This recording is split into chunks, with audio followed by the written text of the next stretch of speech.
If either of us fail, we all fail. Everything I feel right now is pain and wanting to go to bed. I was just in such a dark place when I got off the bike, and I'm sure I'll be in the dark place again in a few hours. When you've got no idea what's going on, carry on. You can feel it in the legs now, and I've got 20 hours to go. Land's End and John O'Groats are Great Britain's geographical extremes, southwest and northeast. To travel between them from end to end is 1,348 kilometres. It's a classic long-distance cycling route and a rite of passage for many. A good rider could take 8 to 10 days to cover the distance, but we're going to try and do it in just 2. Or that's the aim, anyway. Mark Beaumont and I have set ourselves the challenge of being the fastest ever two-person relay. Is 1,400 kilometres in less than 40 hours within reach? With Mark's history of ultra-endurance and my background as a pro cyclist, we're hoping we stand a fair chance. But it's going to prove to be one of our toughest challenges yet. The plan we have is a simple one, riding 1 hour on and 1 hour off, from start to finish. It's a tried and tested tactic, but one that will push our minds and bodies to breaking point. Fatigue, sleep deprivation, and a relentless schedule that offers little room for mistakes or moments of weakness. We have help though. Argon 18 have supplied us with 2 bikes each. An E118 time trial bike for the pure speed, and a Krypton Superlight endurance road bike for the hills. And we also have quite the team behind us. So we've driven to the edge of the world. Well, it definitely feels like the edge of the world. We're at the most southern end of the United Kingdom at Land's End. First time I've ever been here before, and it's the start line to our epic challenge, and one I'm actually pretty nervous for. The good thing is though, is that I'm not starting first. So I've got an hour just to see how much settles in, see what the pace is like, and before I get my skin suit on and do my first section. The good thing is though, is that the sun is shining, there's blue sky out, but even better than that is that the wind is coming from a southerly point. So that basically means is that we've got a tailwind for the first section, or it'll be on our right hand shoulder. I'm jumping into the unknown here. I kind of don't know what's going to happen. So I'm pretty nervous, but it's got to be expected, isn't it? I'm pretty nervous because of the last year's mayhem and lockdown and travel. It's a while since I've been on the start line of anything this major. You know, throughout my career, I'm used to doing something, you know, at least every year, every 6 months, which scares me. And I've not had that fix for the last year. So it's strange to be back in a position where I'm excited, but I'm nervous about what lies ahead. And it reminds me that I've missed this. I mean, this nervousness, the butterflies, is a perfectly normal thing to feel at the start of something so massive. It means I'm ready, and you know, definitely in the right headspace for it. I'm kicking off, I'm starting, and we've got an hour to go. Mike has recruited some of his own performance team from his 80-day round-the-world record to give us every chance of completing this epic challenge. First off, we have Mike Griffiths, a man with a military background and a stickler for details. Mike is the team leader and will be in the follow vehicle, keeping us up to date with the route, timings, and supporting us on our hour-long stints. We then have Laura Penhall, our performance manager, a vital member of the team. She'll be looking after our nutrition, our bodies, and helping us mentally to push past our limits.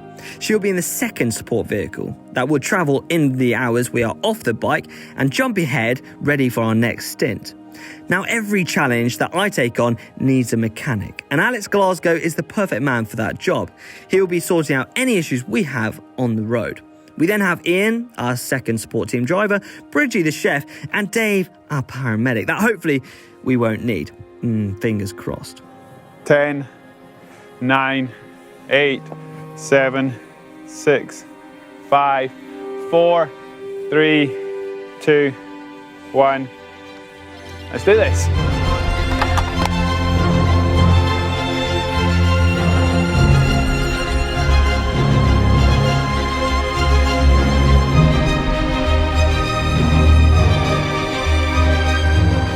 It's now time to get my head down and start covering some ground. Our coach Pav Bryan and the performance team have set a target of 19 miles an hour for the entire route, but it's not necessarily that simple through the hills of Cornwall.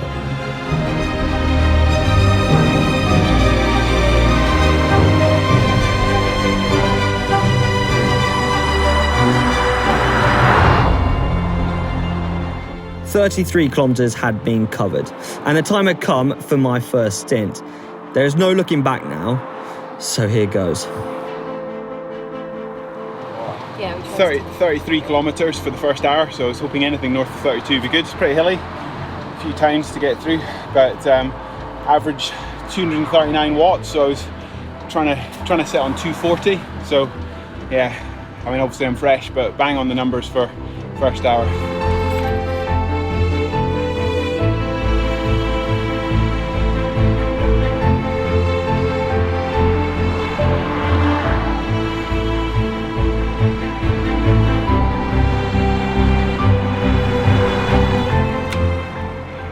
Before I knew it, my hour was up, and Mark set off on his second stint.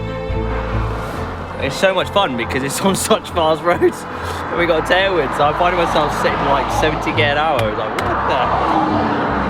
It's God, I love like getting back into like a challenge though. It's like just gets exciting getting on the road and having a team around you. But I mean, for that segment, I average 42 k an hour. Which is quite quick. And my max was 73.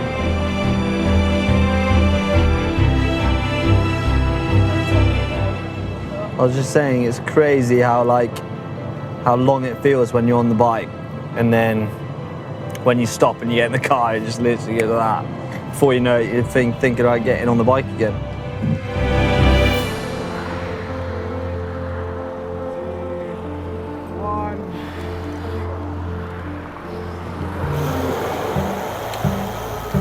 Our pace was way up. The fast roads and the wind on our back was giving us a helping hand, but how long would it last?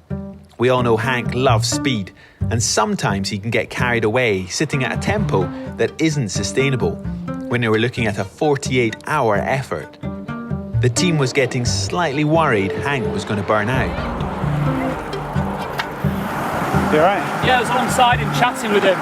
Yeah, he just wanted to try to match Hampus and pairs, but you know, he's going a little bit quicker than he will do. You know what he's like. But just tell him to ride his own ride. I know, that's what I keep. We're all saying the same thing. I'm not trying to keep track with him. No, and you shouldn't. No, it's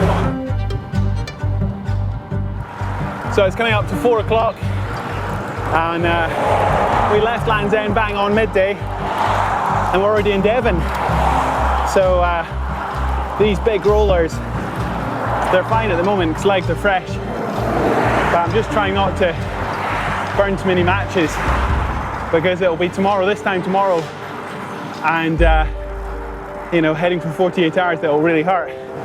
It's strange because I'm not going to get to see Hank on this whole ride except for the odd cheer at the roadside, so yeah, it kind of feels like quite a solo effort, although I'm relying on him to make his hours count and vice versa. So if either of us fail, we all fail. But out on the road, you know, it still does feel like a proper time trial.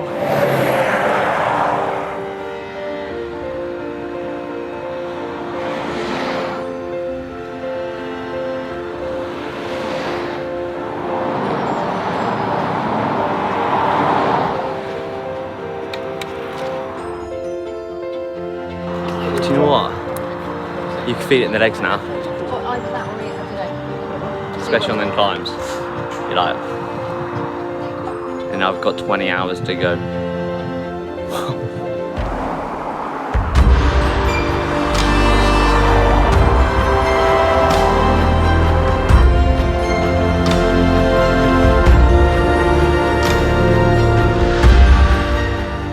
As the lights started to fade, we decided to jump on our endurance road bikes, complete with Lupine lights. If you want a full rundown of our equipment, you can watch a video over on GCN Tech. The miles were ticking down, but our first big test was still ahead. The night shift. I normally love night riding, when you're alone on the roads and it's just you and the bike. But this is something different. Can we keep the tempo that we set during the day through the night?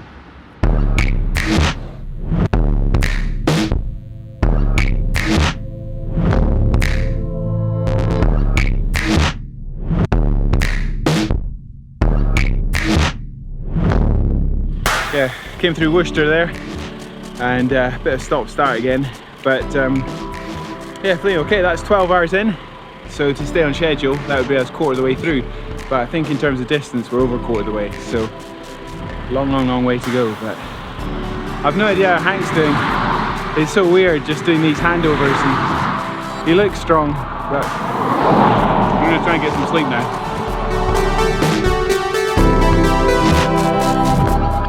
I guess I don't want to sleep for more than 20 minutes, half an hour, because then you go into a super deep sleep and then it's hard to get going again. But yeah, back on the bike in an hour's time.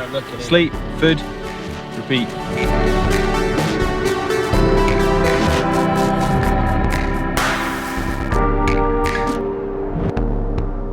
Everything was going pretty smoothly until I came out of Worcester and was met by an unforeseen roadblock. The team quickly found a detour, but precious time was lost and extra kilometres were added to the route. Yeah, a massive hammer blow to fragile morale in the middle of the night.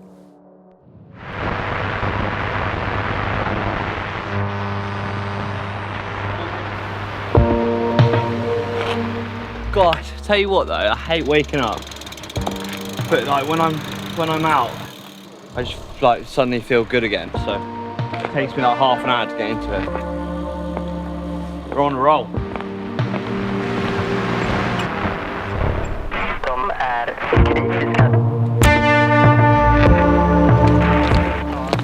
Oh, here we go again.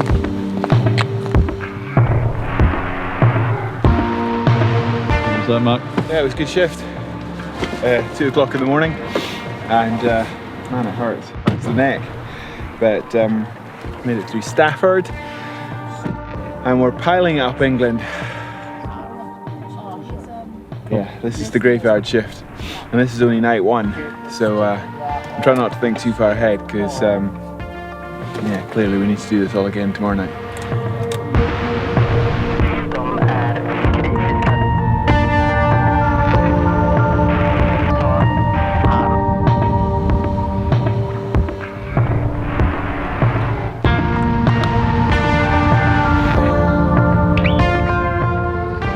I've just lost count how many hours I've done now. Were you good? 6, 7, 8? 8 hours. Nice.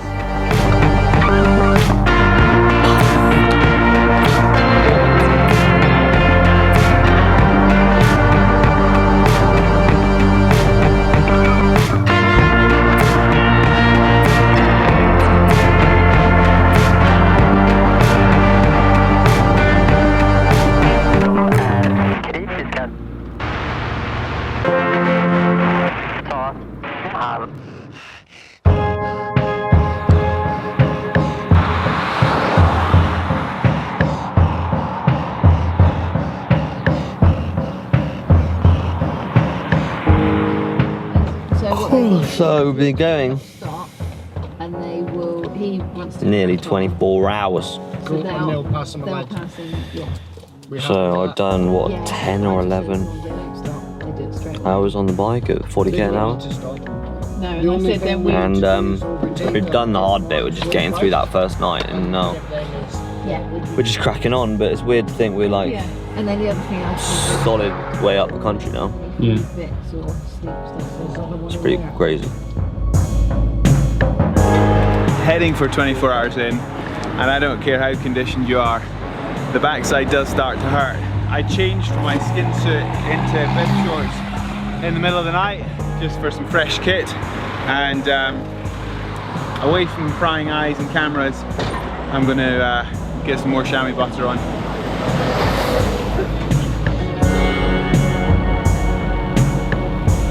The night shift was over, but I was faced by another challenge.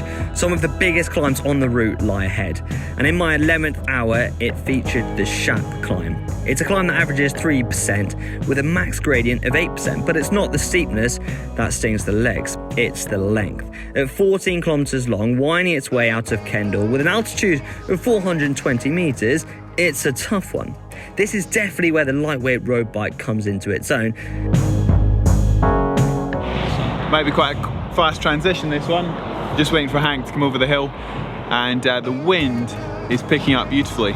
It was forecast to, and by the time we get up past Edinburgh today, it's meant to be 20-25 miles an hour. I hope it is. That would be extraordinary. The wind always dies down during the night, so you're kind of left to your own devices. But halfway through the morning now, and yeah, that's perfectly with us.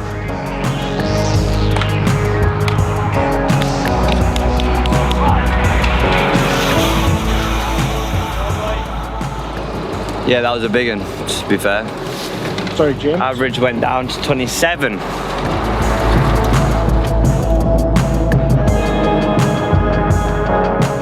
Every time we change over, it's a race for the support car 2 to jump ahead, ready for the next transfer. But sometimes traffic makes it really difficult, especially through the built-up areas like Carlisle. We were held up by traffic and lost sight of Mark for a good while. But Mark being Mark, he knuckled down and kept going.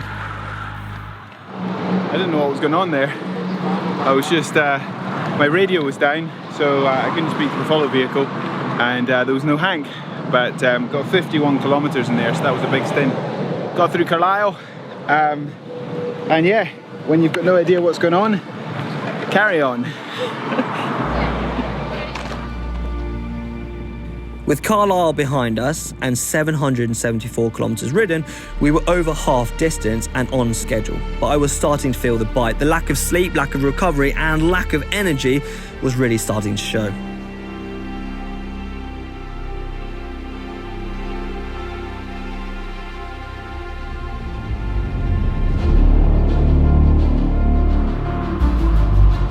"23 hours in and we had crossed into Mark's homeland of Scotland.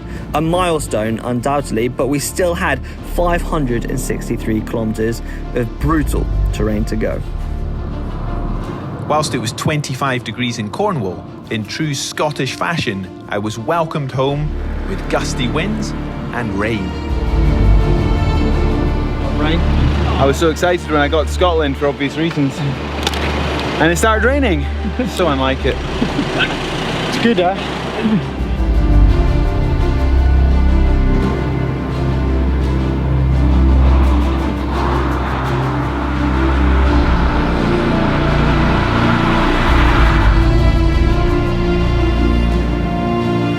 The tailwind is very nice. Very, very nice. And soon we'll be on the A9. Love the A9. It's not the best cycling road in the world, let's face it, but it is fast, and the pegs are sore, the backside sore, the neck is very sore, but we are ahead of schedule, and yeah, it's exciting.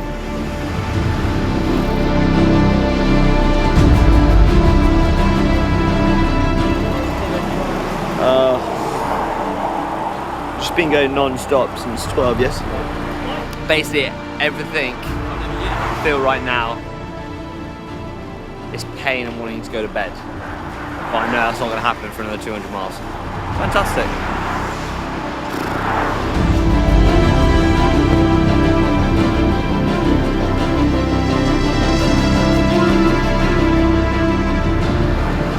Well, this is the long slog up the A9 to Aviemore and then Inverness.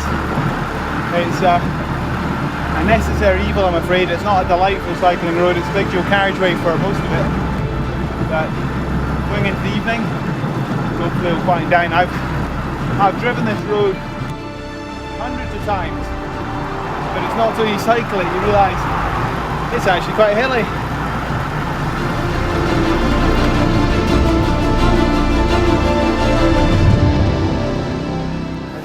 What's happening now is potentially your body's rhythms are all a little bit out of whack. Yeah.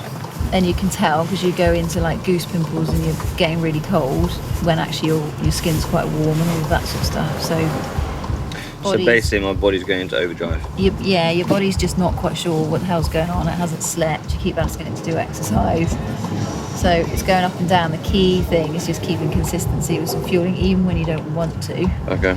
But we just need to keep drip feeding it in. Burge is going to go and get some of that sweet potato stuff, so it's a bit softer. But we need to keep those carbs coming in. Because the thing is, you get into the cycle where you then start to feel sick because actually you haven't got enough fuel in the tank. But you don't want to eat anything, and it's like, it starts to spiral.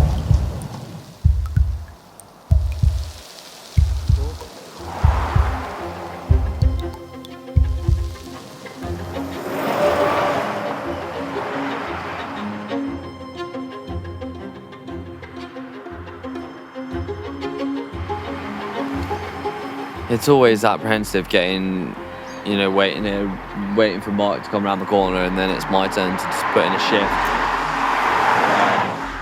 My shift is meant to be a really hilly one now, so I'm going to settle into a nice rhythm, not bust a gut, keep them wheels turning. That's my plan. That was a hard hour. The grind.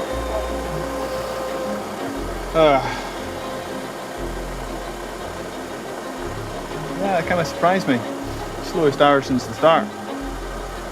Okay, I'm not my freshest, but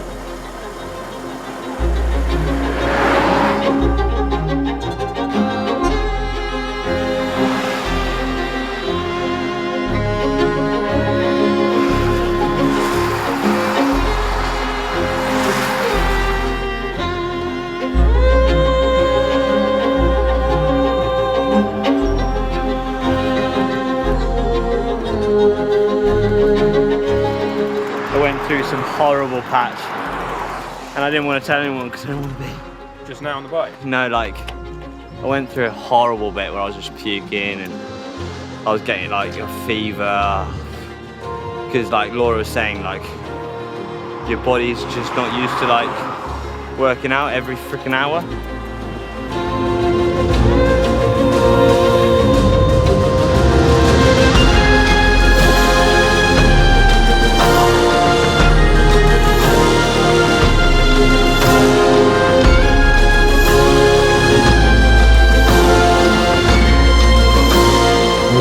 That section then.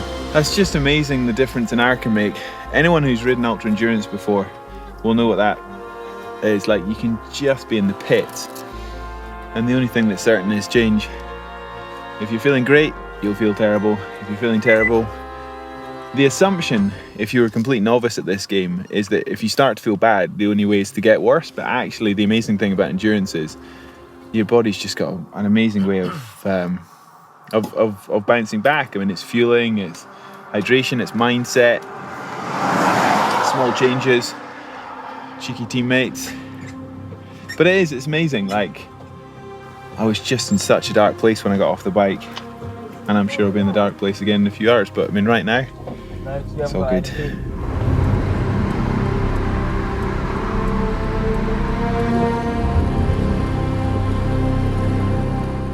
As we settled in for a second night, John Groats was nearly in our sights, and the mood in the team was high.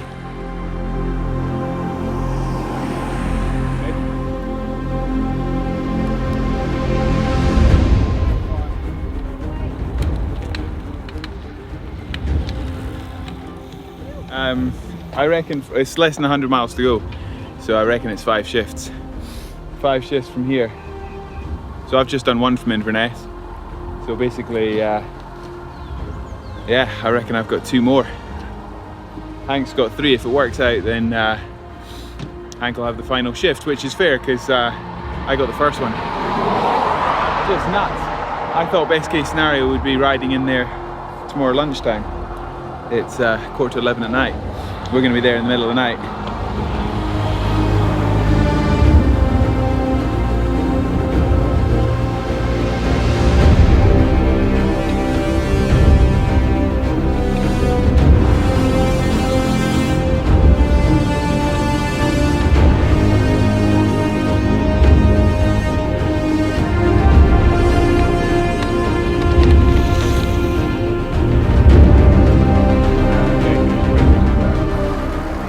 I'm more than ready to get to John O'Groats. That's what I'm thinking right now.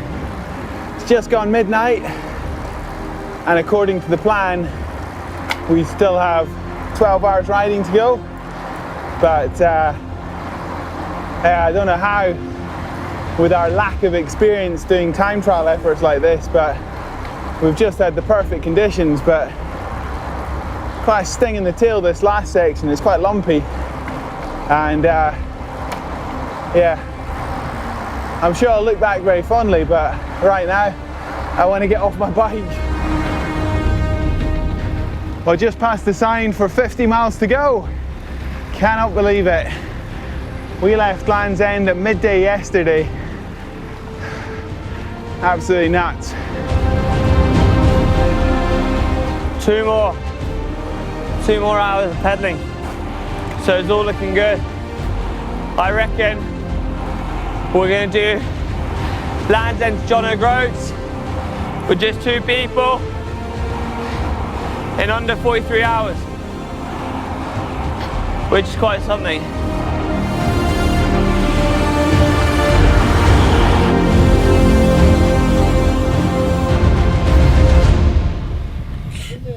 My final stint.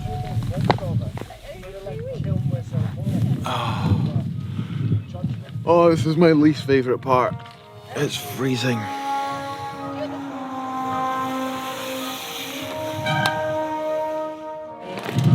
can't even get on the drops, otherwise I puke. I don't feel too well, mate.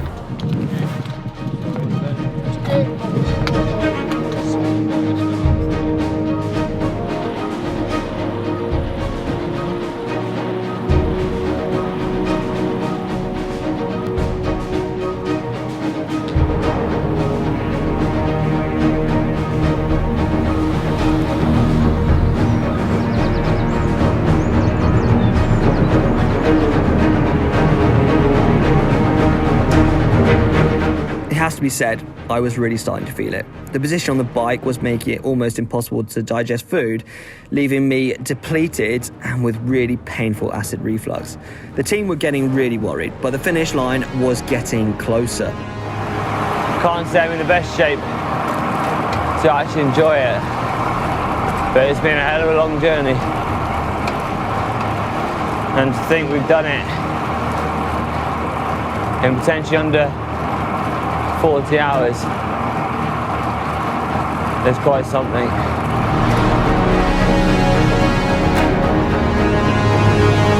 I can currently see the sea, which is a nice sight. And I think I'm not far away now. What a journey. Well done, guys. Top effort. That was some day. Oh. Nice work, team. Couldn't have done it without you.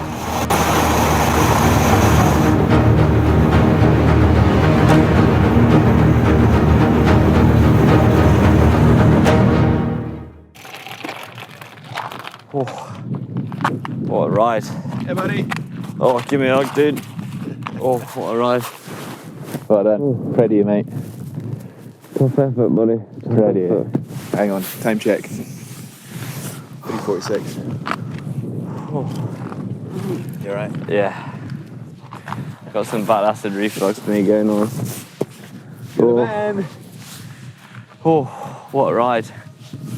1,348 kilometres, the entire length of Britain, in 39 hours and 40 minutes, averaging 34 kilometres an hour. Job done. There you have it, Land's End, John O'Groats in 39 hours and 46 minutes. I was going to say as a 2-man relay, but what a team effort, amazing. It's been a hell of a journey, I've got to say, starting from Land's End and riding the whole way up to the top of the UK. It's been pretty emotional, couldn't have done it without the team, and thank you so much to Argon 18 for supplying us with these epic bikes that have got us the length of the country. If you want to do it, let us know in the comment section below. But if you enjoyed it, as always, give it a big thumbs up. If not, just for the team that that were involved in making this happen. It's 3:45 a.m. Time for bed? Yeah, it's time for bed. Cheers. Well done, everyone. Yeah, well done, team.